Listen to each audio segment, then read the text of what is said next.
There will now be an opportunity for silent prayer or meditation.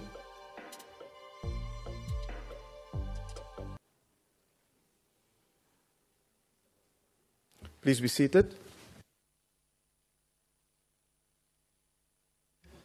The Secretary will read the order. Debate on vote number 30, Communications and Digital Technologies, Appropriation Bill.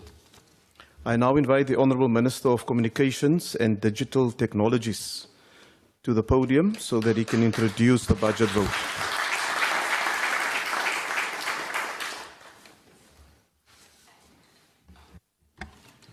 House Chairperson, Deputy Minister Mondli Gungubele, the Chairperson of the Portfolio Committee and members of the committee, the Director General and all officials of the department, leaders of our entities, and all our stakeholders in the sector, good morning. House Chairperson, it's a massive honor for me to deliver my maiden budget vote for the department on behalf of the Government of National Unity. From the onset, I want to recognize the significant strides that have been made by my predecessor, Deputy Minister Mondli Gungubele, who has laid a strong foundation which we will build from.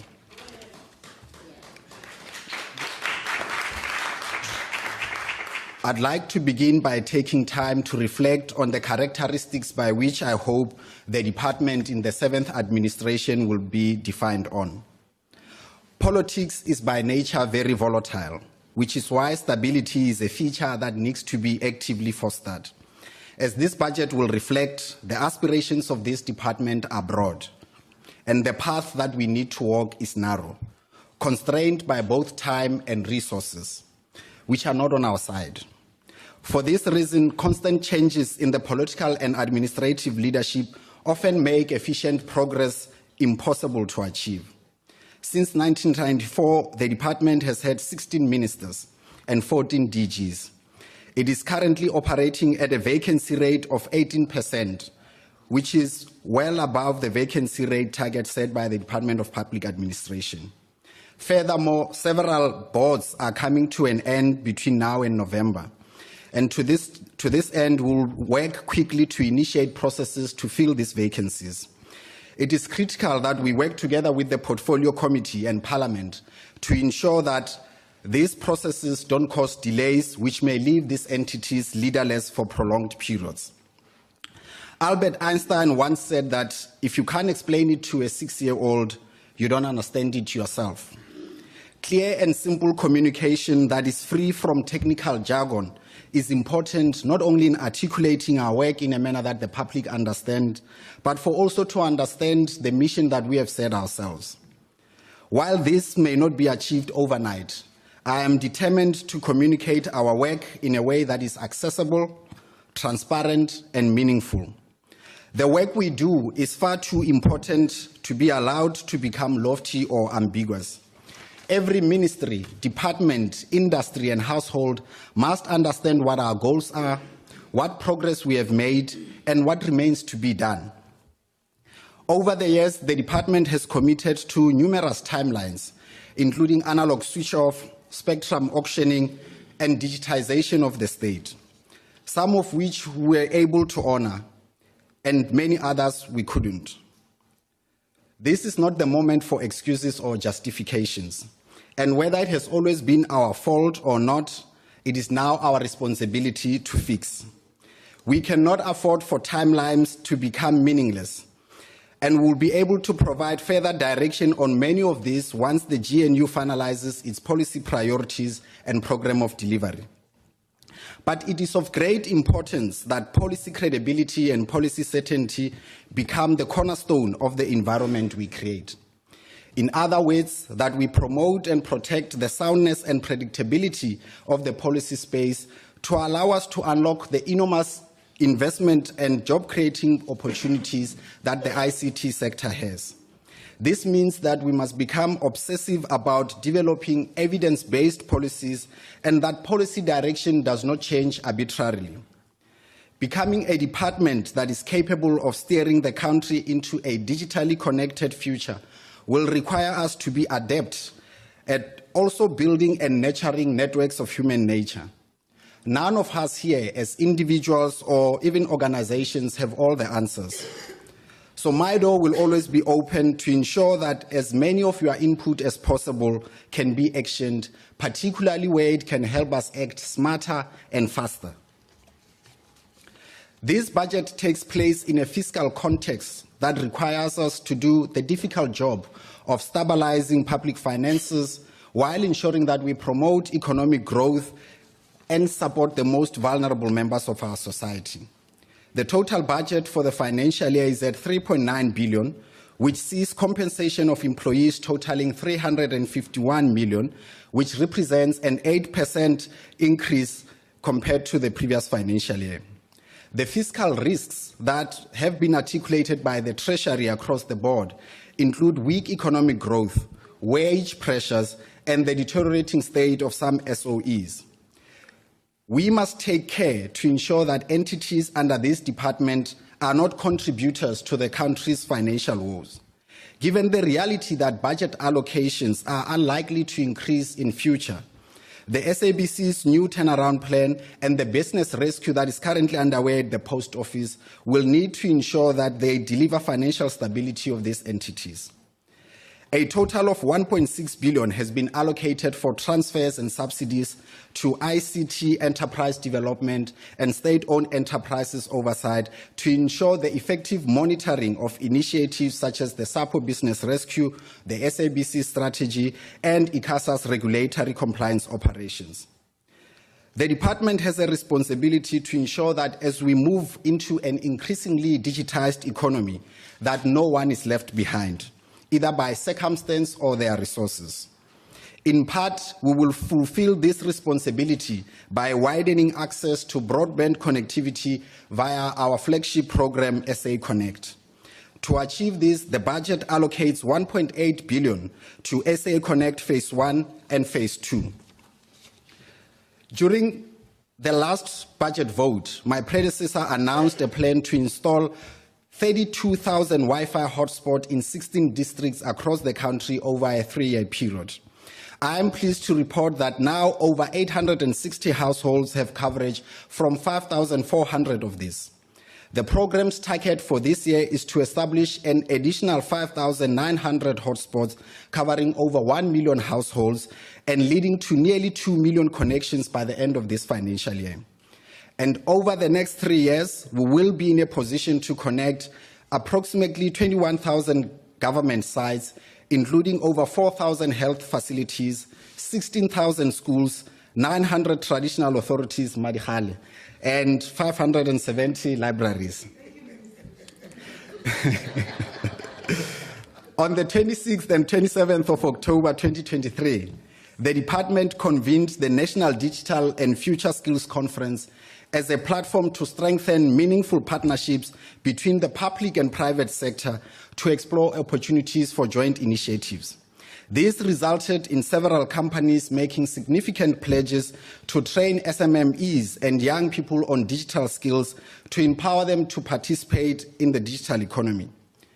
The conference was preceded by the Digital Skills Forum, which gathered leaders in academia and captains of the industry to lead, oversee, and coordinate the implementation of the National Digital Skills Program. Emanating from these discussions, the department will be able to coordinate training for 90,000 beneficiaries in digital and future skills in the 2024-25 financial year. The aim is to create an environment conducive to developing innovative digital solutions that can provide livelihoods to many who need them. The Digital Economy Master Plan developed by this department presents a collaborative initiative between government and industry players to create and develop a sustainable digital economy. The plan has been revised to align with the evolving technologically driven environment to ensure that it remains relevant. And I'm pleased to report that the department has successfully ensured that as part of the Broadcasting Digital Migration and Analog Switch-Off program, all analog transmitters above 694 megahertz, which were switched off by 31 July 2023, in the remaining provinces where the spectrum was still used for broadcasting services. As a result, today mobile network operators are utilizing the newly available spectrum for broadband services, leading to improved connectivity and the potential reduction of data costs. The Broadcasting Digital Migration Program has, since its inception, registered 1.7 million households for government-subsidized set-top boxes across the country. To date, almost 1.3 million of these registered households have migrated through the installation of these set-top boxes. While the work to install the remaining 400,000 continues, we are committed to supporting ongoing registrations for government subsidies. To date, 810 analog TV transmitters have been switched off, and work to switch off the remaining 184 is underway. I will be convening a series of stakeholder engagements with all role players to assess the readiness towards the scheduled analog switch-off deadline. It is important to consider the progress that has been made so far and all of the difficulties that have emerged since the deadline was announced. Our final determination must strike the right balance between the urgency to meet overdue deadlines and the potential risks that the sector may face. My predecessor reported in this House last year that SETA needs to re-establish itself as the leading expert on ICT matters in government rather than just being an IT procurement shop. To achieve this, the agency must prioritize the integration of core government services to facilitate seamless exchange of data across departments for effective and efficient delivery of services. To this end, SETA launched several digital platforms to streamline government services. Services such as the Indigent Household Digital Platform, which allows low-host income households to apply and access benefits electronically. This also includes the Electronic Deeds Registration System, which is a multi-year project that aims to digitize the Deeds Registration Office, transforming it from manual paper-based system to a digital one. It also includes the South African e-services portal, which has seen significant increase in usage with over 1.5 million registered users as of March 2024. It offers a range of e-services, enhancing the accessibility and efficiency of government services. In the end, we must have fully digitized, efficient, integrated government online platform for citizens to interact with government and business. And we must strive to ensure that this experience is pleasurable to the end user, which is the public in this regard. Approximately 53% of the budget, which equates to 4.9 billion over the MTF period, is allocated to transfers to entities for operations and project-specific funding. Of this amount, 1.7 billion is allocated to the South African Post Office. 1.5 billion is allocated to ICASA, and 672 million is allocated to the South African Broadcasting Corporation. The priority for the SABC is to fulfill its mandate in a manner that is financially sustainable in a highly competitive broadcasting environment while guarding its editorial independence.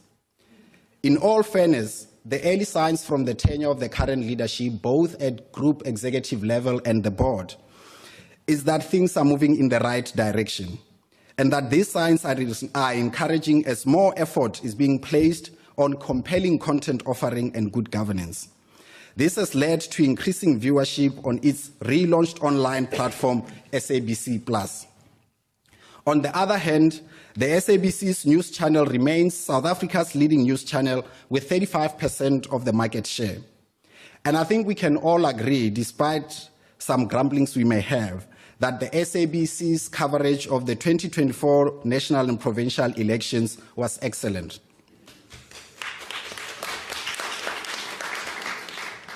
While the SABC is contributing to processes to create a more conducive environment for free-to-air sports broadcasting, it is still facing challenges in this regard. It is for this reason that we'll be convening a meeting with the Minister of Sports, Arts and Culture and the three broadcasters, SABC, eMedia and MultiChoice, this week to explore ways that can help resolve some of the impasse regarding sports broadcasting rights in our country. In an effort to resolve the ongoing disputes between the SABC and Centec regarding signal transmission fees and the SABC's historic debt, we'll be appointing a mediator in the next few weeks.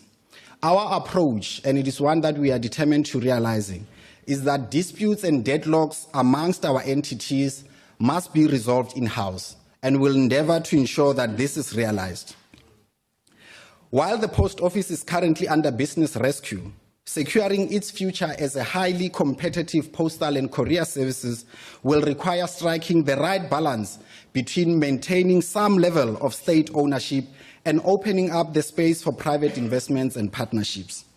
We are convinced that there is still space for SAPO to operate optimally, and the Deputy Minister will unpack some of the strategies that are intended to unlock the potential that SAPO still has to be a competitive e-commerce and logistics platform. In this financial year, ICASA is committed to finalizing the amended regulations on call termination. CETA, on the other hand, is expected to play a crucial role in driving digital transformation of government and society while advancing government strategic objectives in this area. And while it still continues to face significant challenges, particularly regarding procurement backlogs and associated irregularities, these issues, some of which have led to reputational harm, there are interventions underway that will begin to steer it towards the path it should be. One of these key strategies being implemented is the decentralization of transactions valued at less than 10 million to regional offices. House Chairperson, we are committed to leveraging policy and regulation in order to open up opportunities for market competition in the ICT sector and to enable SOEs to become financially sustainable. But policies need to be developed in a way that keeps up to date with technological developments, changes in consumer behavior, as well as learning from best international practice. From feedback we have received from various consultations, we are aware that some of the policies and bills under development currently may not yet meet all these standards, and we will work quickly to ensure that we address existing concerns so that in the end, the final versions are reflective of the input of a wider community of stakeholders. House Chairperson, South Africa arguably has the largest digital infrastructure in Africa. We must leverage this to unlock private-public partnerships that can create jobs and help us fulfill our mission to build a digitally inclusive society. We will do this through inclusive stakeholder engagement, pragmatic decision-making supported by evidence-based research to empower us to make the best decisions.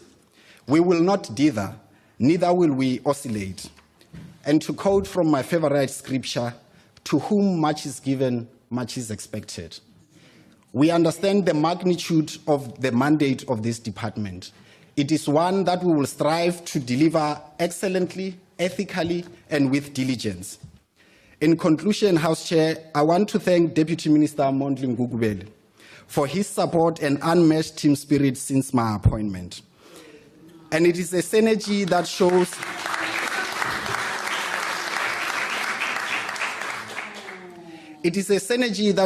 the potential that the Government of National Unity has.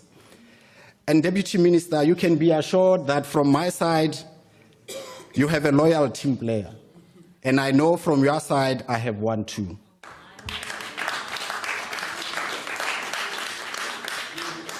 I'd like to thank the Director General and all the wonderful staff at Team DCDT for their warm welcome and their hard work. We have a lot of work to do ahead, and let's rise to the occasion. Thank you. Thank you, Honourable Minister. The next speaker is the Honourable Sangoni.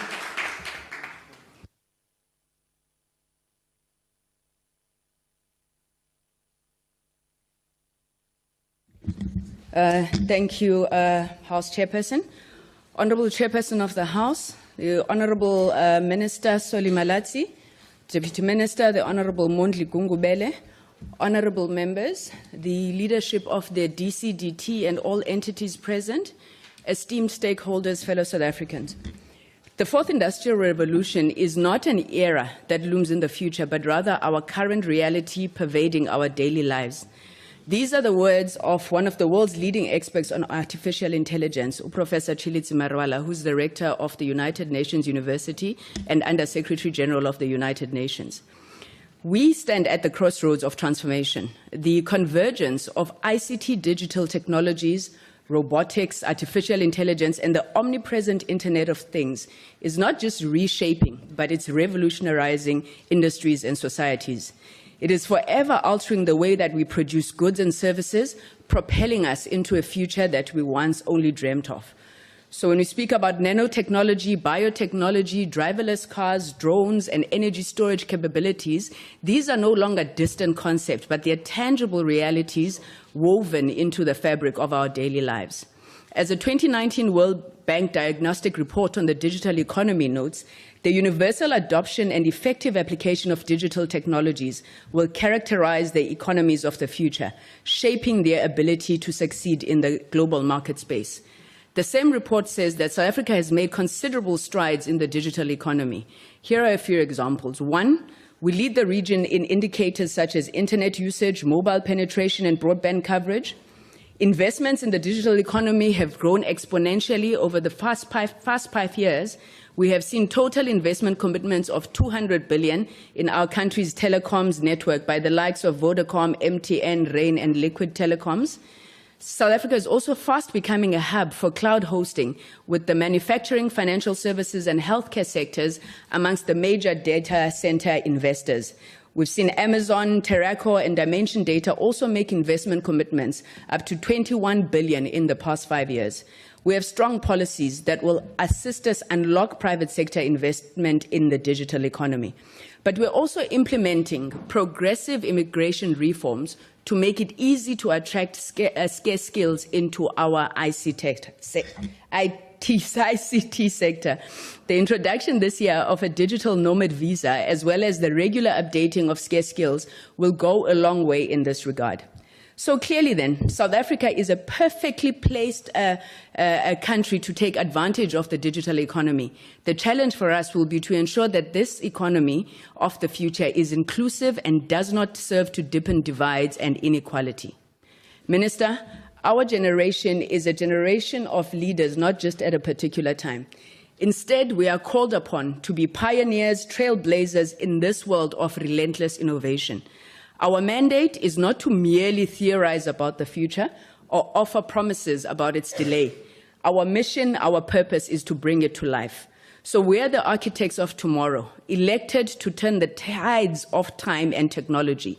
We're not here to question you about the pace of progress, but to quicken it. We're not here to dream about possibilities, but to manifest them.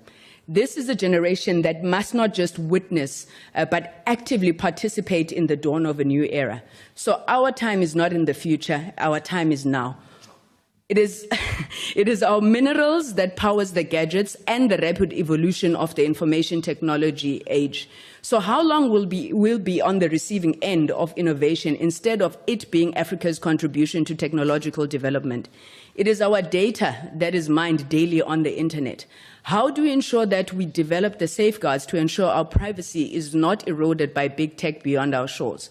The African National Congress is fully committed to exploiting the length and breadth of digital and ICT value chain to socially and economically benefit and better the lives of all South Africans. So to this end, we say that South Africa must continue to be positioned as a hub for technological excellence and global competitiveness. There must be a more cohesive plan for the rollout of digital empowerment programs. For example, the National Skills Fund has plans to provide over 800 million to fund training for unemployed young people in digital skills, and we believe that there must be collaboration in that regard. Government should continue to pursue an enabling policy environment for digital, cloud, and data services, thus ensuring appropriate management of data and operations of cloud technologies. You must also roll out a digital government strategy that spurs innovation in the country to improve the quality of services and promote the generation and consumption of local content. In 6 years, by 2030, the National Development Plan aims to create a digital communication system that connects everyone and everything. This system is to grow the economy, create jobs, build the nation, and bring people together, both locally and regionally. So with just over 5 years until this golden age of 2030, We must deeply reflect on the journey towards harnessing the transformative power of ICTs for economic growth and social progress. If not you and your department, Minister, who will unlock the potential of ICTs to deliver basic services and educational resources accessible for all? Who will create the digitally literate society capable of embracing and driving technological advancement? If not us working together, who will guard against the data of our citizens being exploited for nefarious purposes? Who will unlock the ability of ICT to bridge spatial divides, ensuring that the majority can participate seamlessly in the global ICT ecosystem? If not us, who is going to use AI to reshape to reshape Africa and cultivate the necessary skills and infrastructure to meet these challenges? So as we approach 2030, it is important that we must reflect on these vexing challenges of our times. And the answers to these questions will define this future and the legacy that we leave for generations to come. So, Honourable Chairperson, as we debate Budget Vote 30 on communications and digital technologies, we seek to manifest this future. The recalibration of the SABC will happen in the era of over-the-top television services, and it must be said that the benefits of having a public broadcaster far outweigh the funding required to deliver public service content. The future of the post office is in the era of e-commerce. Significant strides have been made, but the majority of people who stand to gain the most from broadband are yet to be touched.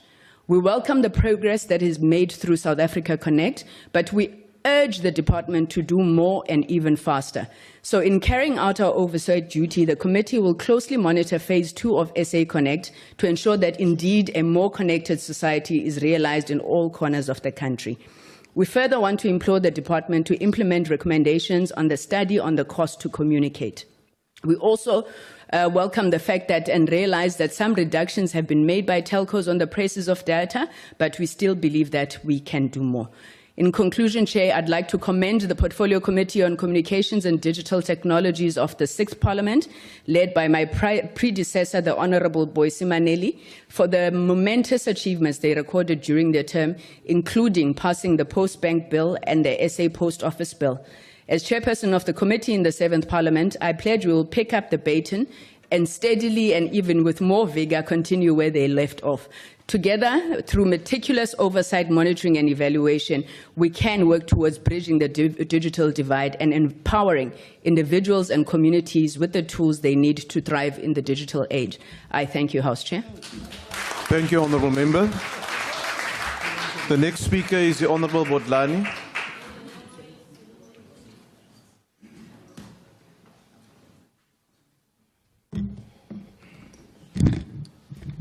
Thank you, House Chairperson.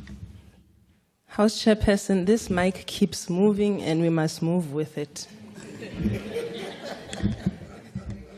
And House Chairperson, in case people were not awake to the fact that GNU is in action, you can see that myself and my Chairperson dressed together. House Chairperson, on the 29th of May 2024, millions of South Africans exercised their democratic right and elected public representatives to serve in this parliament. In a historic moment of our republic, we held free, fair and credible elections, ushering in a new government. Perhaps the profound moment of May 29 is exactly what we needed to converge and reset our trajectory as a people. Notwithstanding this success, the work to rescue South Africa, particularly in this portfolio, remains pressing. As the Democratic Alliance, we are pleased to make our submissions on this debate based on the Department of Communications and Digital Technologies, APP, for 2024-2025. We acknowledge that the new minister inherits varied challenges. Our view is that by accepting the job, he is taking on the good, the bad, and the ugly. Let us place it on record that we are very confident that Minister Malatsi is fit for purpose and that he will steer this ship with great diligence and vigor. Our to-do list for the minister and his department is extensive. I will highlight a few items here. Minister, foremost of your priorities should be ensuring that executives in this portfolio are fit for task and that board of entities are well governed. We currently have entities with cross functions and entities with less relevance. These cost our already squeezed tax base, which is just not sustainable. Second is the financing of the SABC. The SABC bill, which was tabled in the 6th Parliament, failed to address matters of diversifying the SABC's revenue streams, safeguarding its independence, as well as positioning it as a leading broadcaster in the country and on the continent. The flawed bill was rejected by the Democratic Alliance and key industry stakeholders. We call on the department and the minister to consult industry stakeholders and provide us with good legislation to introduce into law. It is unacceptable that SABC's debt to Centec has risen to more than 1 billion. Honourable Minister, the SABC Centec stalemate requires your urgent attention. We welcome the announcement by yourself, Minister, on your appointment of a mediator on the matter. What we now ask is that you please give us timelines on which to hold you accountable. House Chairperson, third on the to-do list is the urgent concern of SAPO. Over the past decade, we have witnessed thousands of job losses, hundreds of branch closures, and a staggering 10 billion rand that has been spent from the taxpayer on SAPO bailout. As things stand, SAPO is unable to pay creditors, taxes, UIF, medical aid contributions. It is an indication that the strategy of tomorrow of SAPO is a doomed strategy. We also call on the committee chairperson to place high on our agenda the appearance of SAPO's business rescue practitioners so we can interrogate their work as well as to understand the cost of this process to South Africans. Included on the to-do list is ensuring that state-owned information technology agency, SITA, works. If SITA works, Honourable Schreiber of Home Affairs will be able to ensure that there is no offline Home Affairs office. This will ensure that people who travel to Home Affairs offices seeking help will not be turned away without receiving the help they seek. Next on the list is the long overdue switch off from analog to digital transmission. We hope, Honourable Minister, with your intervention, the deadline set, the self-imposed deadline of the 31st December will be met. House Chairperson, it is said that, as I conclude, my time is running. Let us welcome the department's assertion that they will absorb costs by reducing travel and hosting more meetings online and conducting work in-house to ensure that there is just stability and prudence in how the department spends this money. As we continue with our work, House Chairperson, it is said that May 29 also revealed that some amongst us thrive in chaos, and they battle to snooze out of their failure to win elections and will resort to insulting those who put South Africa and her people first. House Chairperson, sihamba nabahambayo, we are rebuilding South Africa. Minister Malatsi, if you do one thing, take a leaf from the book of your former Minister Gungubele, who was present to the Portfolio Committee, whether we liked what he had to say or not, but he presented himself to the committee. We wish both of you luck, and we will hold you accountable as we assist the department to meet its mandate. I thank you. Thank you, Honourable Member. The next speaker is the Honourable Ndlela.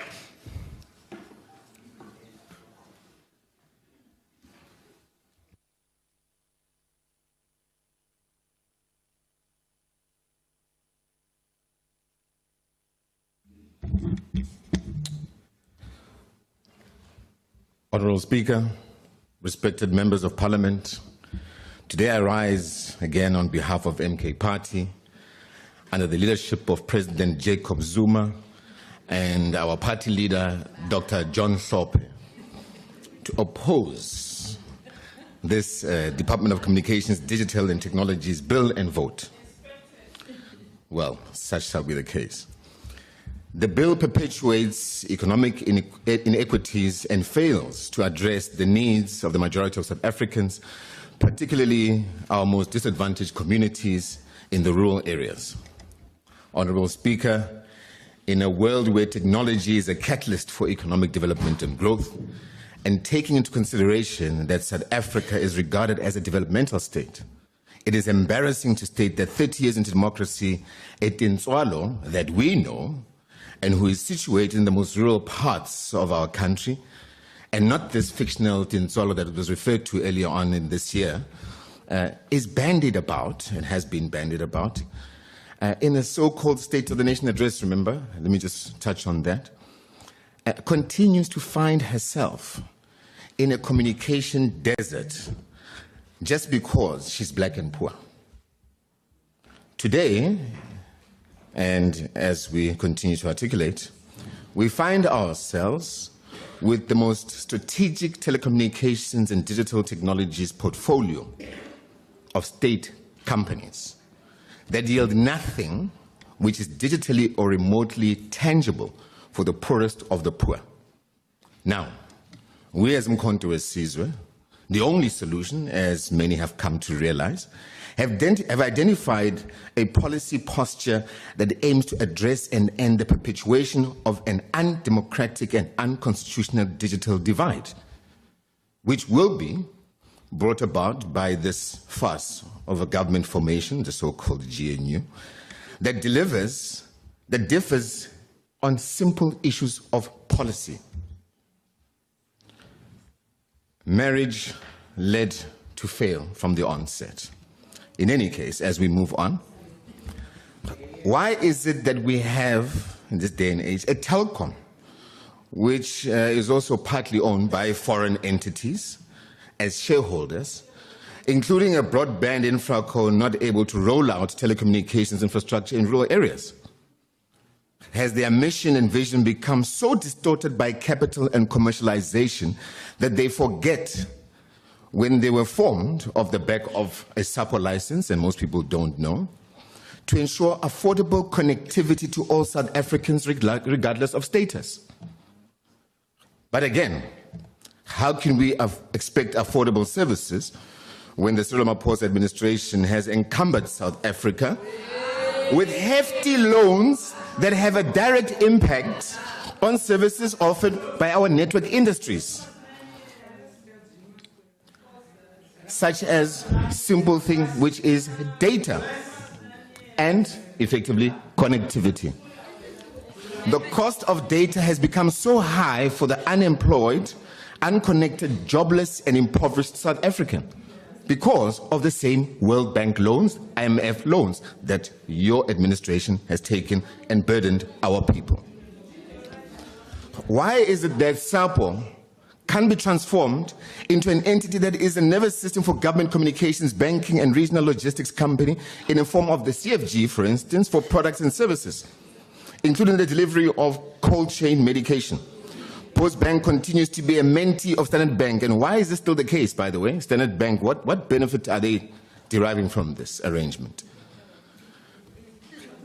Tintswalo, by the way, in this day and age, once you decide to connect her, Minister,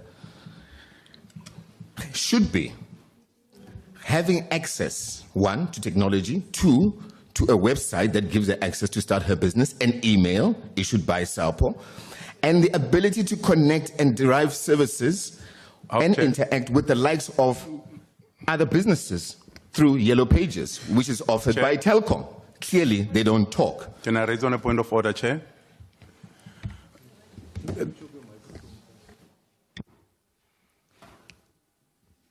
Honourable Member, what is your point of order? Thank you, Chair. I apologize, Honourable Ndlela. I just want to check if there is a parliamentary to record proceedings by members. I see one member is recording the member on the platform. Thank you, Chair. Honourable members, in terms of the rules of the National Assembly, you're not supposed to record. So please desist from doing so. The broadcast is live. Order, honourable members. The broadcast is live. It's on YouTube. You can access it there anytime afterwards. But honourable members are supposed not to do that. Please desist from doing so. Please continue, Honourable Ndlela. They continue with their attacks anyway, to stifle progress.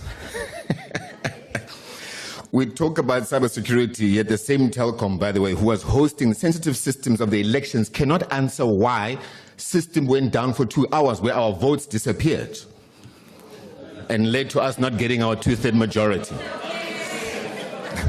Why is it that in this digital age we don't have an entity that is specifically going to focus in the form of an agency on cybersecurity and in focus intrinsically so on the securitization of government systems. It's clear that even ComSec in this day and age is unable to fulfill on those and that mandate. Why is it that the SABC, again, should be continued to find themselves with Centex transmission costs and whilst it aims to service the poorest of the poor, and yet on the other hand, it goes cap in hand, depending on multi-choice for certain strategic services, when it actually should be going to multi-choice with a check issued by the PIC or the IDC media, funding to take over a stake that's being targeted by a foreign French company. Why? Digital migration, on the other hand, initiated 12 years ago, is still moving at a snail pace, further infringing on our people's constitutional rights to television content. Why? But again, you know who's in charge. CETA, in of itself, has nothing else but a pass-through procurement entity as opposed to being a leader in government digital transformation. However, they're still burdened with procurement backlogs that continue to stifle innovation and service delivery to our citizenry. We expect CETA to bring about a strong, secure, comprehensive cloud infrastructure and artificial intelligence technology platform to facilitate cost-effective service delivery. Honourable Speaker, as I close off, in this day and age, we should be having free Wi-Fi at every single school, at every single university, at every single hospital. But guess what? Desert communication. And how do we expect to have a 24-hour economy when our people are not connected? I thank you. Thank you, Honourable Member. The next speaker is the Honourable Tembe Kwayo.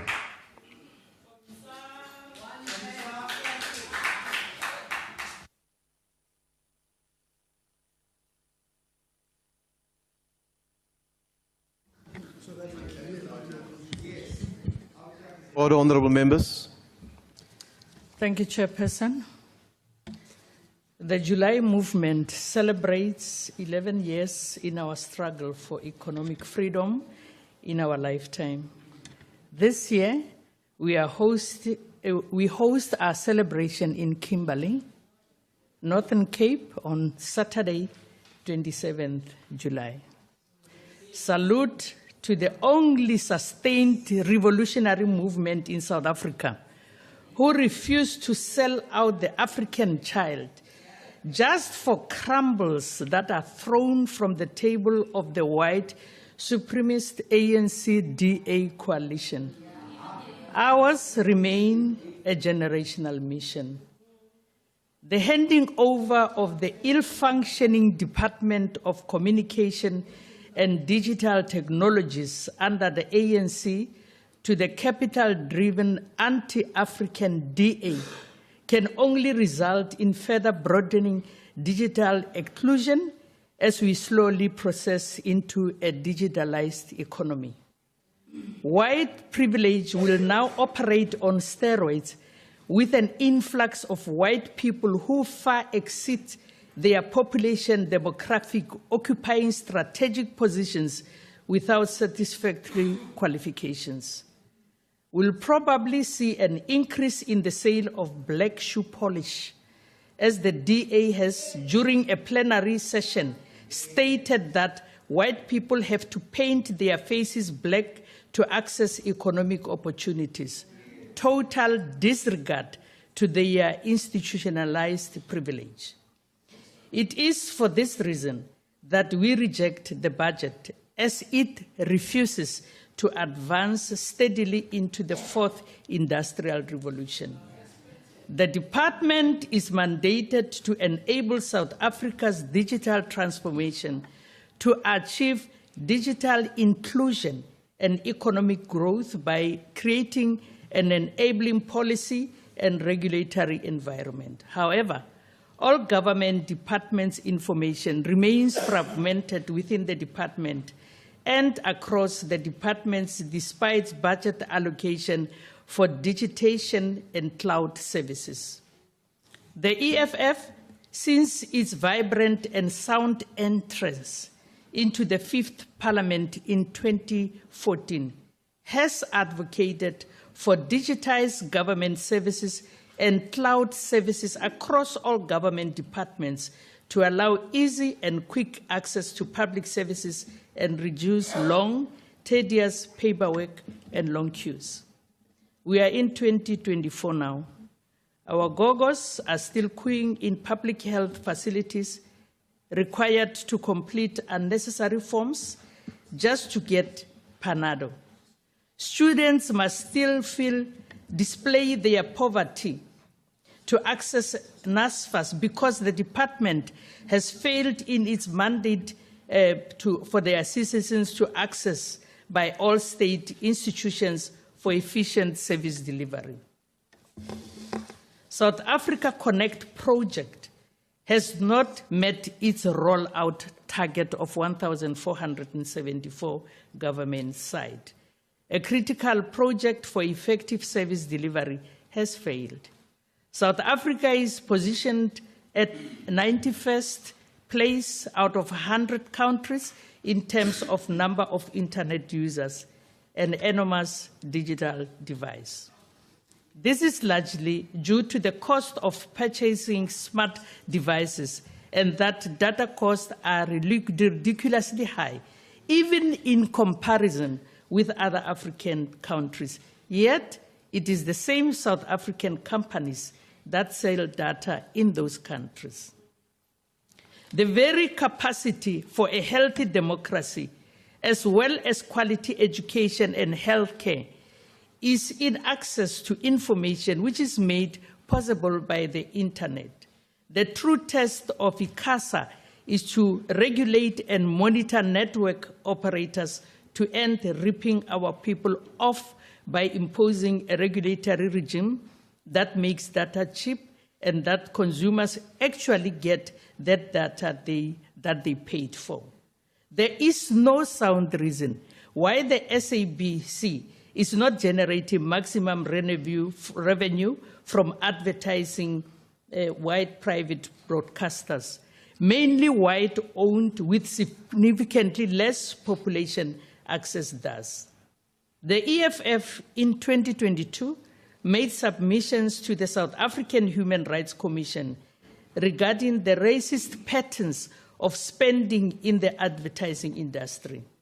The department under the ANC failed to regulate the industry in a bid, yes, to racially transform. Point of order, Mr. Speaker. Acting Speaker, point of order. I rise in terms of Rule 65, which says that members must not converse loudly to interrupt the Speaker. The member across the table there is speaking loudly and she's disturbing the Speaker. Honourable members. Honourable member, I'm quite capable of implementing the rules it's of Rule the 65. Honourable member, I'm quite capable of implementing the rules of the National Assembly. And as soon as I see that there is a disruption or unnecessary interjections or unnecessary to and fro, then I will make a ruling. So please relax, okay? Thank you. Please continue. I await the ruling, Speaker. Thank you.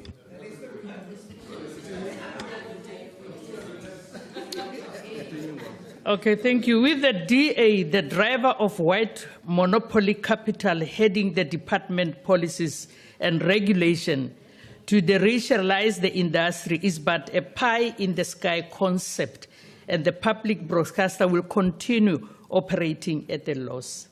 The department failed to provide answers to the committee on what the mentorship relationship between Postbank and Standard Bank entails. In particular, what is Standard Bank benefiting from this arrangement? Your time is now expired. The EFF rejects the budget vote. Thank you. Thanks. The next speaker is the Honourable Adebe.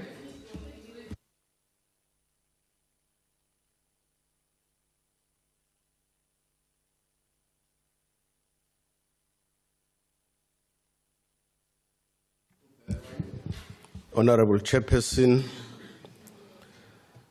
unfortunately, a number of entities falling under the mandate of this department have become bottomless money pits. The department has stated that it will pay attention to entities that will be repurposed or merged to make them fit for purpose to deliver more value to South African citizens. These will include monitoring SAPO's business rescue plan, monitoring the implementation of SETA, repurposing and reviewing SABC turnaround strategy.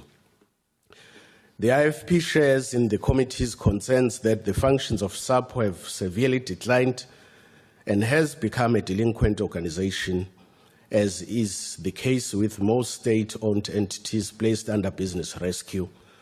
While the department still holds firm in its belief that SAPO, through following its current business rescue plan to turn around, will be able to improve its liquidity and profitability, the IFP, knowing the facts, struggles to share its optimism.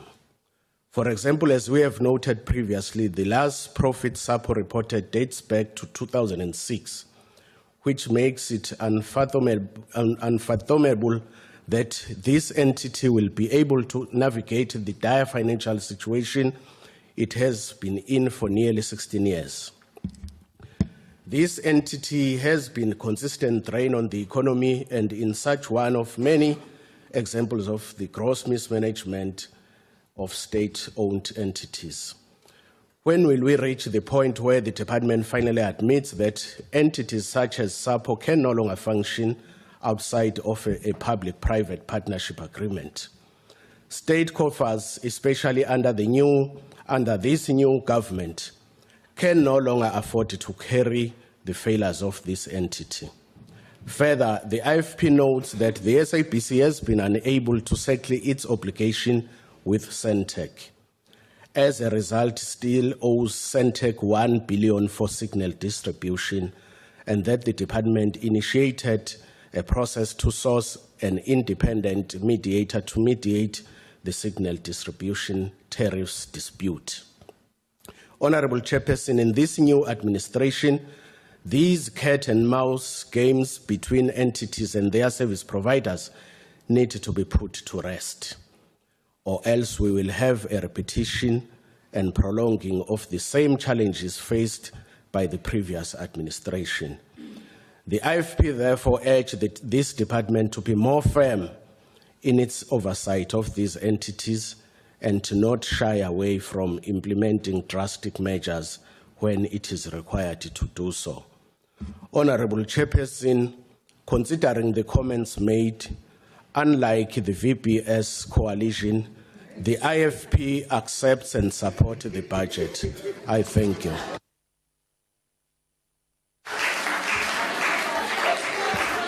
Thank you, Honourable Member. Order, Honourable Members. Order. Order. I now invite the Honourable Deputy Minister of Communications and Digital Technologies.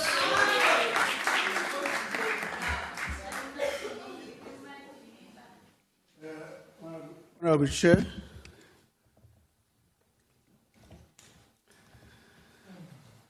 Minister Honourable Solimaladzi, Chairperson of the Portfolio Committee on Communication, Ms. Kusela Sangoni, members of the Portfolio Committee, all members of Parliament, DG, and the Department leadership of SOEs, ladies and gentlemen, good morning. It has been a little over 30 years since this democratic government began the work of harnessing the power of technology and telecommunication towards transforming our country to one that is economically inclusive, using this industry to fend off our socio-economic challenges. Today marks a pivotal moment in this journey under the leadership of the Minister, young, with passion. We stand at the threshold of both unprecedented opportunities and challenges. As a Deputy Minister, I embrace the responsibility entrusted upon me and pledge my full support to ensuring that our initiatives are not only ambitious, but also attainable, sustainable, and measurable. As we present this budget vote, we are confident that it lays a solid foundation for a prosperous digital future for all South Africans. The Department of Communication and Digital Technology mandate remains to lead in digital connectivity and transformation of the country. We remain committed and steadfast on our impact statement set to digitally enable inclusive and competitive economy and society. Working with our implementing arm, our entities have been very decisive in action towards achieving this mandate. I'm not going to dwell on much with regard to what the BBI has done because I think the Minister in substance has articulated that. What I want to say as a matter of fact is that BBI has stabilized and is now sitting on positive balance.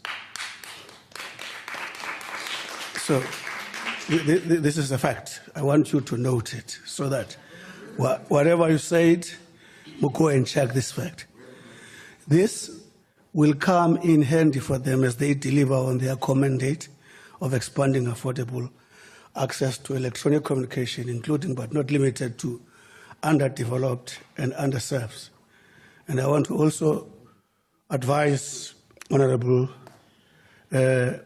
friend of MK, deal with facts. Your record that we are not actually connecting the underserved will lack facts because facts will speak contrary to that. I think you will be, if you listen to the Minister, you will not be asking that question. Because if you choose who to listen to, not to check facts as they come. So what is going to help all of you? There will be portfolio committee sessions where facts will be laid bare.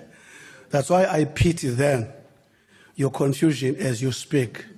It's not deliberate, it's based on ignorance. Yes. So BBI's commercialization plan will expand service offerings by introducing new products and services and continuing to operate under austerity measures that save cost for this institution to continue to be productive. SMMEs, we've got a clear record there in as far as 76 and 52 under BAF. Those are being taken care of to actually ensure that we move. Centec, as we speak, is actually moving hard to ensure that in the data infrastructure, for instance, in NASREC, it's being established to make sure that over and above data investment infrastructure that is done by international and private sector, state has got its own data to make sure that data for sovereignty and security is under the control of the state. Global warming effects demands that we take responsible actions towards reversing pollution to the environment. We plead with the telecommunication operators to be transformative in deploying next generation technology through recently allocated spectrum. On this post office, we want to make this point, honorable members, that on the post office, we had to make choices. A choice to delay an inevitable pain that leads to cessation of the institution and stay with the pain forever. Or take the pain under our control so that we are able to put the institution on a viable path. We are happy to have actually chosen the latter. Against that background, the SAPO's approach is in three phases: stabilization, survival, and future-proofing. In stabilization, it meant that a plan had to be put together and be adopted by creditors and ensure that Section 189 with unions is discussed, and to ensure that on survival, operations continue and we pay the creditors.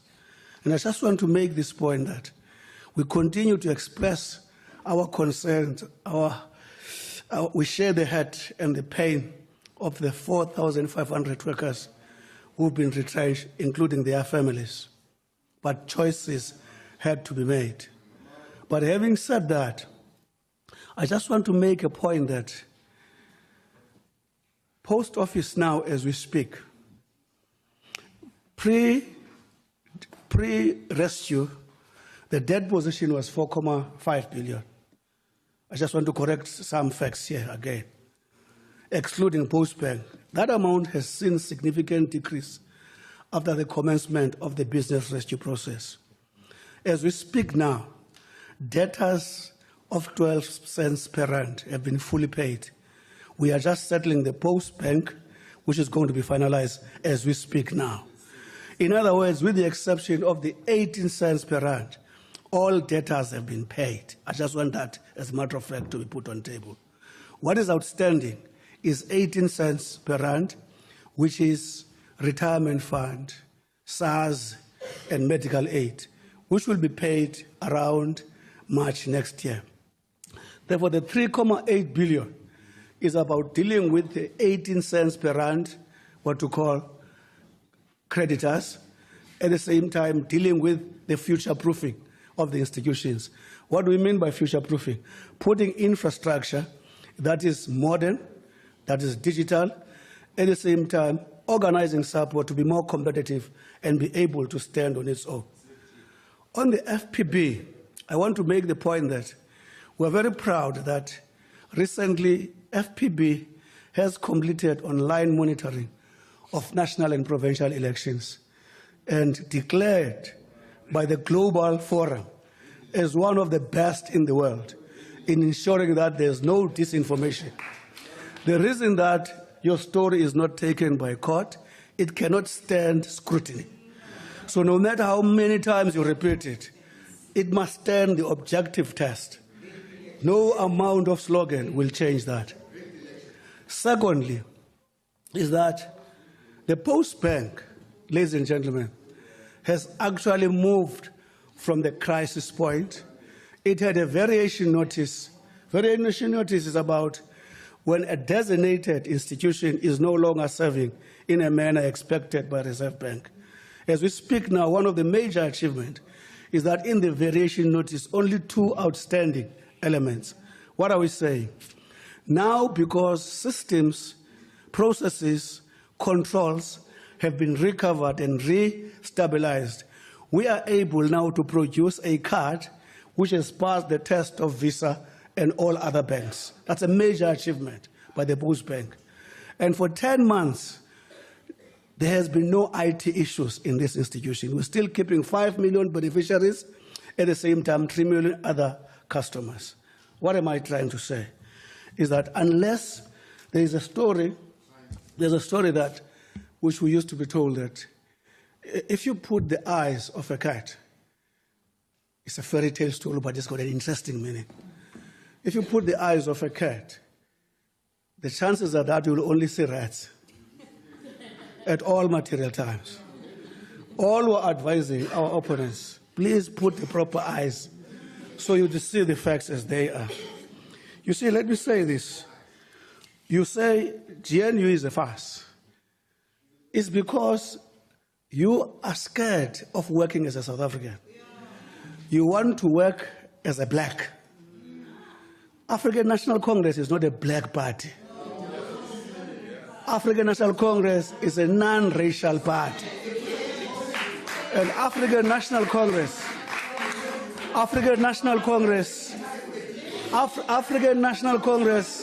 knows the difference between South Africanness and racism. Our revolution is about South Africans being South African.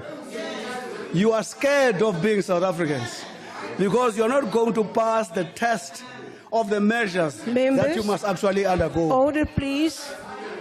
Members, order, please. Honorable Deputy, your time is up. I wanted to continue. Thank you very much.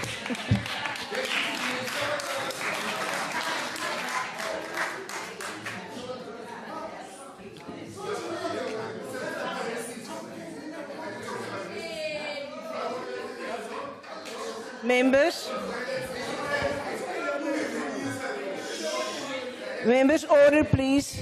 Order, please. The next member is from ActionSA, Dr. De Klape.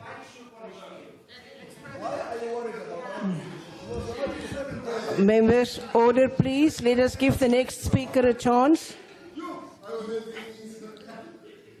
Thank you, Chair. To the Minister, the Deputy, the Chair of the Committee, and the DG, I guess this is a hot act to follow. And I don't know how this is going to pan out. But all we ask from ActionSA is for leadership. When you have a department that has had 16 ministers through 6 administrations, to quote the minister, it's a problem. Without stable leadership, you can't have a stable department. And I wish that the minister will serve out his term so that we can have stability. What would come out of that stability would be the fact that we could really digitize. I'm from health. And ever since '94, billions of rands have been spent on health information systems. And as a nation, we have nothing to show for it. The system in one clinic doesn't speak to another. The system in one practice doesn't speak to another. When I ask for leadership, I ask that this department lead. There's absolutely no reason why we're still having paper in the health system. And that is part of the reason why we have high litigation, because we have no records. It's not rocket science. You go to other countries that are less endowed than we are. They are moneyless. You go to a street hawker in Nairobi, you can use M-Pesa to pay. Where is our digitization program? Why are we still backward despite the amounts of money we pay? We speak of AI. I'm in health, there's technology. There's no guidance about regulation of technology. So you have statutory bodies that don't know what to do. Are you going to be seen by robots in the future for your healthcare services? If so, where does the robot belong? Is it a practitioner? Is it a professional? Is it a tool? Is it technology? Where are the debates in our country about protecting? As we harness, as we move into the digital world, how are we protected? A few weeks ago, there was a breach of the National Health Laboratory Service. Ransomware. For weeks, we cannot get results on time to manage patients properly. Where is the national strategy about cybersecurity? Where are our backups when technology fails? Where are those plans so that as we move into civilization, we ensure that there are backups so that we do not have disasters? So, Minister, internet connectivity should be a basic human right. Like clean water. How do we ensure that in public spaces we access it properly and continually? Because it would make access to public services very easy. It would ensure that as we come as citizens, we are protected. Public participation in debates. How can we use the broadcast to educate so that when people come to debates about bills, they are informed. They're not just coming there to express their ignorance. Let the fish swim, and let's stop praising it for swimming.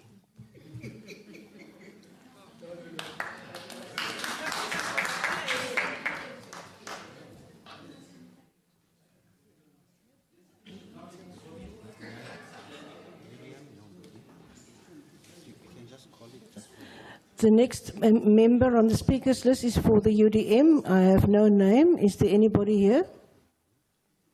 No. Then we move on to the next speaker, the ANC, Honourable N.S. Nkopane, with a maiden speech.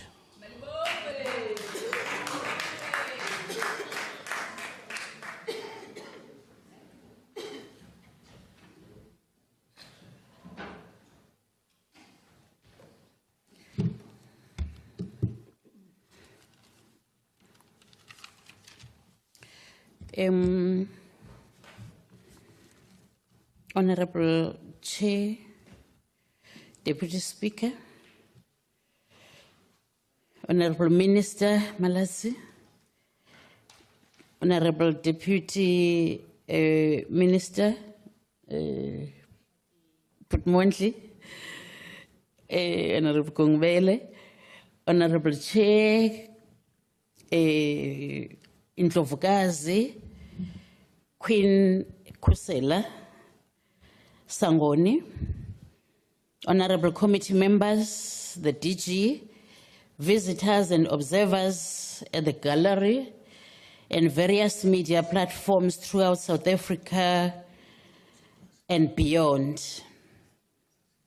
Allow me today to stand in front of you and speak as mandated by the African National Congress. Firstly, I would like just to say we support the budget vote. 30. The African National Congress has always supported changes to the economic system that are driven and centered on the needs of the people, intending to ensure social and financial inclusion. This is what breathes life to our call for a developmental and capable state. The state must be developmental in that its policies should be able to uplift its people out of poverty and eradicate inequality. So, Hobali wena, Honorable Minister and Deputy Minister, Liswarisani, Katabo, Msebetsing Ona Liwi Nehela, we are hoping to get the best communications in this country, South Africa. When we talk about the state-owned enterprises, we look at the budget as you have presented, and we know that it plays a critical role in the delivery of essential services to citizens, developing new industries and infrastructure, thereby ensuring economic growth. It is for this reason that the ANC continues to advocate for the strengthening and alignment of our SOEs. You have put it correctly, my leader, when you acknowledged the SABC. And we also say as the ANC, we look forward to the finalization of the SABC amendment bill within this term, which seeks to strengthen the efficiency of the operations of the public broadcaster. The bill proposes, among other changes, the streamlining of the board of the SABC, which will strengthen its responsibilities and accountability. It also proposes reforms in the SABC funding model and the TV licensing system. We also welcome that over the medium term, the corporation will focus on implementing its turnaround plan to alleviate its financial challenges, mainly due to poor revenue collection. This includes implementing a revenue improvement plan to increase revenue from sources such as digital platforms, increasing compliance with television licenses, collections, and acquiring new content.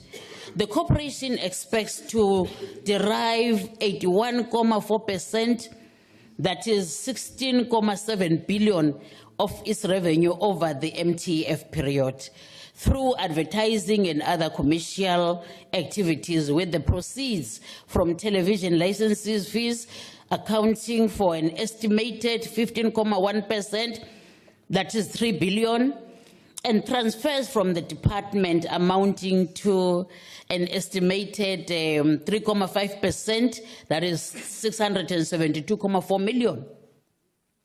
Total revenue is expected to increase at an average annual rate of 3.7%, from 6.4 billion in 2023-24 to 7.1 billion in 26-27, that is the outer year, in line with the implementation of revenue generation initiatives. On SAPO, the Deputy Minister has put it. Honourable Member, your time is up. Is it? Unfortunately, yes. You can just finish it. You can, we support the vote. You can just finish your sentence.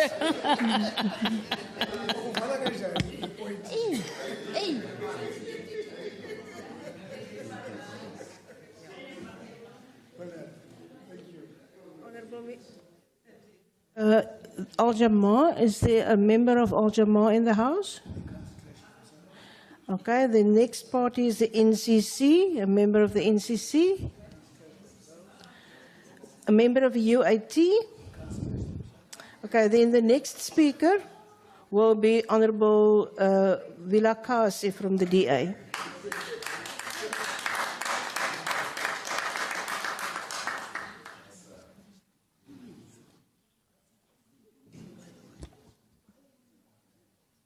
Honourable Chairperson, Honourable Minister and Deputy, Honourable Chairperson of the Committee, fellow South Africans, including the guy, he's giving me that intimidating look. I have 3 points that I wish to make about this and the annual performance plan and budget of the department as presented. The first is to urge the speedy realization of the vision of the department, which is that of being to lead, or to be a leader in enabling a connected and digitally transformed South Africa. This is a noble vision, and one that puts the department at the leading edge of leading South Africa in terms of its long-term economic growth, as well as its position among its peers. The question that faces us, though, is this the case? Which leads me to my second point, and that is this glaring contradiction, Minister, between what the department says it wants to do on the one hand and what it actually does on the other. Because rather than being an enabler of connectivity and transformation, the department spends an inordinate amount of effort and resources, I dare say, in being an implementer and primary service provider through many of its entities, such as the SABC, the South African Post Office, the State Information Technology Agency, Post Bank, and others. The challenge here is that what we see and what we read from the department's own reports is that one thing characterizes these entities: poor performance. The SABC, in its last financial report, reported a loss of over $1 billion, R1 billion. And it is highly indebted, as we've heard many speakers here say, to a sister organization, Centec, which in turn jeopardizes the cash flow of that organization. SAPO itself is under business rescue and needs a staggering 3.8 billion rand to finish the process. This, after it has already sucked off 10 billion rand or more than 10 billion rand from the fiscus. And what do we have to show for it? Hundreds of branches closed, thousands of jobs lost. Now, the problem here is not difficult to see. This situation cannot be allowed to continue. And therefore, it is understandable when we see the National Treasury gradually reduce its disbursements to these institutions. So what can be done? What can be done? Or is there anything that can be done? This leads me to my point number 3. The Democratic Alliance, we believe that it is possible to do something about this. In fact, we need a rethink of the entire business plan of how the department delivers on its vision. The vision, in fact, of the Democratic Alliance of an open opportunity society envisages an instance where access is available to all who need it, or to all citizens of the country, and that the solution, these guys are a problem, and that the solution to this is an integrated approach that rests on a number of elements, of which I will mention just 4 quickly as I run out of time, mindful of them. One of these is strong leadership at the political level, but Honourable also member, at the corporate level. You have to finish your time. Just finish. Finish your sentence. Thank you. Strong leadership, and as well. Order, please. But with Order, this, please. we believe that it can indeed be done. Thank you very much. Honourable member, can you please come back to the podium? There was a problem with the timer. You still have 2 minutes.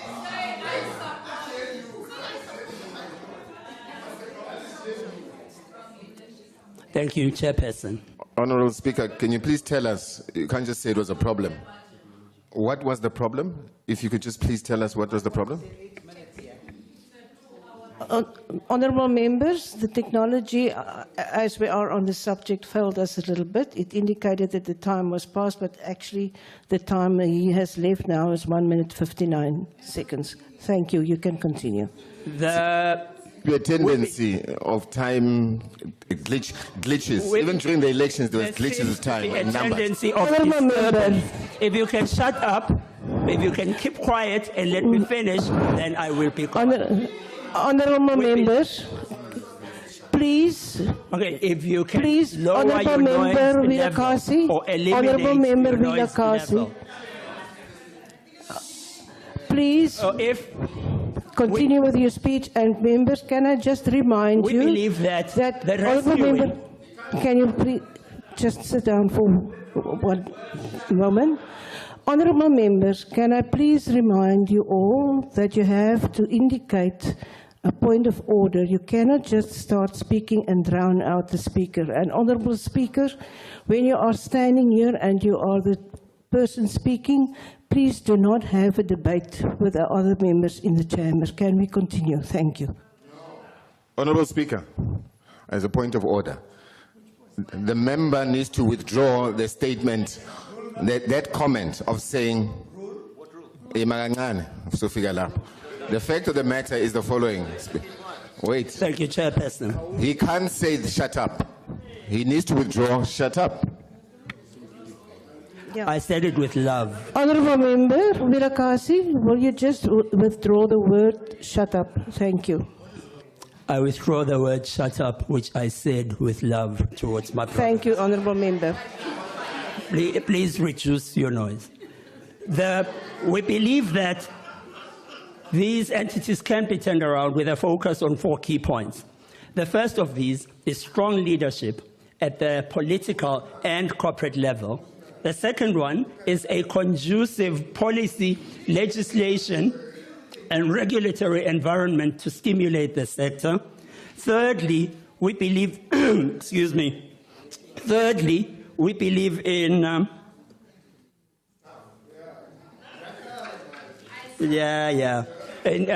multi-sectoral approach where you bring many other stakeholders to work together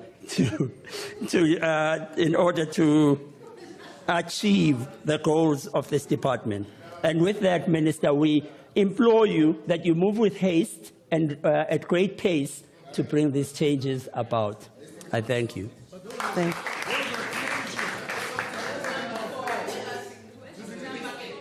The next speaker is Honourable Matafa of the ANC.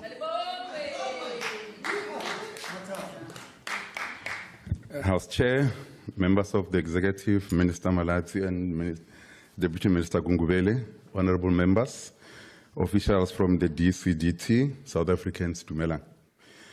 Information and Communications Technology, or ICT, is the backbone of the modern economy. Over the last couple of years, particularly after the world was struck by the coronavirus, it has been proven to be a powerful weapon which we can use to improve the socio-economic conditions of our people.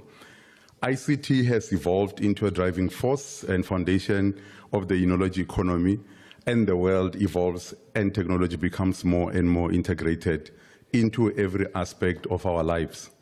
Therefore, it has also become one of the fundamental networks to support South Africa's desired growth path. The National Democratic Plan envisages that by 2020, ICT will underpin the development of a dynamic and connected information society and a vibrant knowledge economy that is more inclusive and prosperous. Seamless information infrastructure will be universally available and accessible and will meet the needs of citizens, business, and the public sector, providing access to the creation and consumption of a wide range of covered services required for effective economic and social participation. This gives impetus to the work of the Department of Communication and Digital Technologies. Now more than ever, our government needs concrete on developing information security and advancing technology and state sovereignty, and building up research and development as well as satellite management capabilities. Honorable members, the department has a mammoth task of ensuring that no one is left behind from the fast-moving train of economy of the future, the digital economy. It is against this backdrop that the ANC remains disappointed about the 898 million decrease in the baseline allocation of the department and reductions to the tune of 727,900,000 rands over the MTF period. However, we welcome that over the medium term, the department will implement legislative programs that are aimed at enabling digital transformation and stabilizing state-owned entities. We look forward to special focus being given to the implementation of the Digital Economy Master Plan to support our national ICT priorities and the implementation of the National Data and Cloud Policy, Honorable Ndlela, to promote data sovereignty, privacy, and security, to build trust in digital services and create an enabling environment for data-driven innovation and economic activity. To this end, Program 3, ICT Policy Development and Research, has been allocated 43.7 million over the medium term. The filling of critical positions is essential for the success of these programs. Therefore, increases in allocations to compensation of employees from 303 million in the financial year 2023 to 344.2 million rands in financial year 2026-2027 are welcome. Honorable Chairperson, Census 2022 revealed that more than 3/4 of the, or 77.5% of households had access to the internet in one way or the other, but only 10% of households could access the internet at home using fiber or ADSL. Mobile devices made access relatively common at 69.4% and more equitable as they provided access to almost 3/5 or 59.2% of rural households, compared to 73.7% of urban households.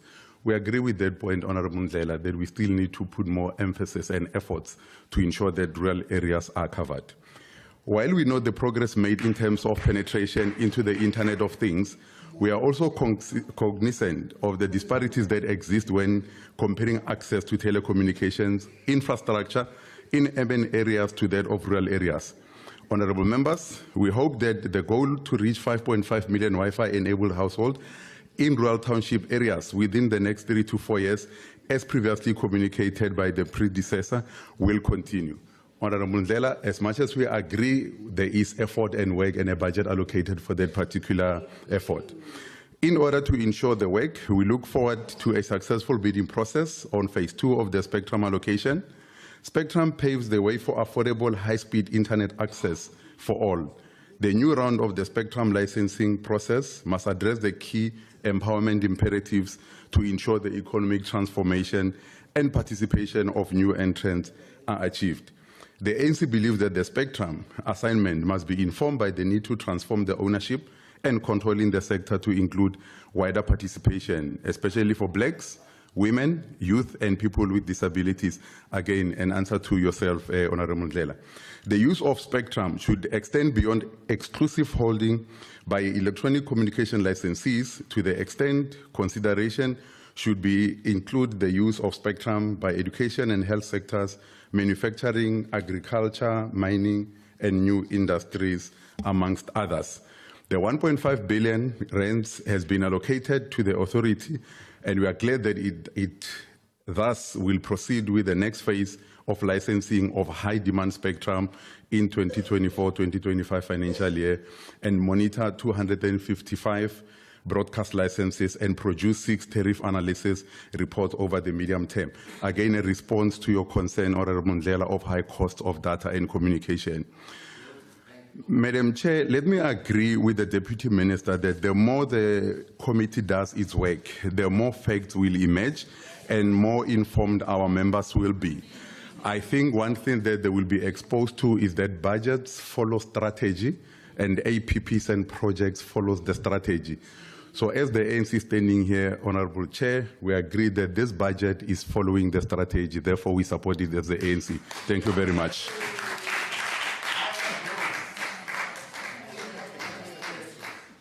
Honourable the Minister of Communication and Digital Technologies. House Chair, there's been a combination of some really useful input which we will take. We don't claim to have the monopoly of any good ideas, and it is our approach that any meaningful contribution that comes, regardless of where it is from, we will take it because it seeks to inform the actions that we take going forward. So to the Honourable Bodlani, Honourable Khadebe, Honourable Vilakazi, and Honourable Ndlela, we have initiated a process in addition to what was already happening between SABC and Centec, and it is our approach and our hope that that will lead to a solution from there. You know, there is often the temptation to be distracted by things that can be meaningless. We come here to present this and hope that the contributions from our fellow colleagues will enrich us so that when we go to account, we can seek to bring out the best in each other. So we have no problem whatsoever with appearing before the committee. And Chairperson, we did say this in our debut appearance in the committee, that we will always be there because we understand that accountability is not an annoying distraction to the executive. It is necessary because it seeks to help us do better. And Honourable Ndlela, just so that we live all on the same path of understanding the realities, I understand that there's probably still a hangover over the elections, but what happened, and I don't mean to be disrespectful, what happened with the IEC glitch had nothing to do with Telkom. It had nothing to do with Telkom because we have been provided with a report on the matter. It had nothing to do with that. So we look forward to engaging with you because I think you've got some valuable input that can help us perform better. And our approach is, regardless of whether you are EFF or ActionSA or the D or the ANC, the best ideas will inform us going forward. And where I come from, overcoats are reserved for wise elderly men. So we take the contributions that were raised and we will incorporate them going forward. Thank you very much, Kialami.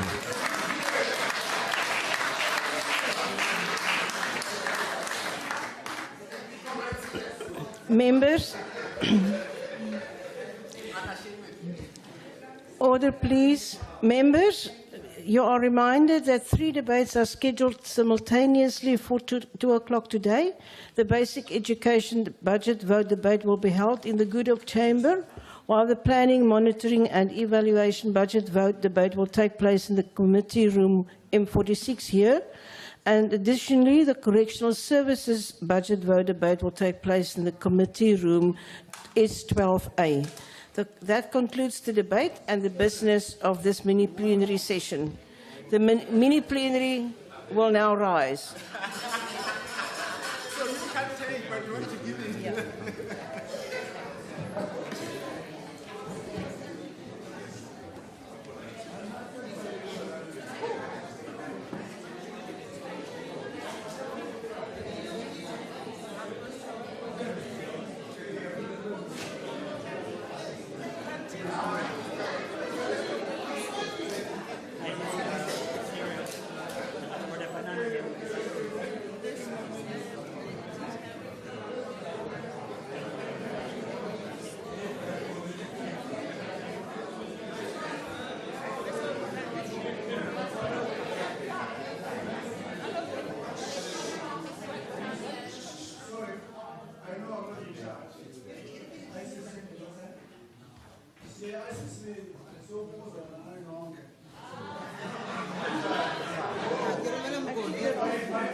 I'm not in VBS.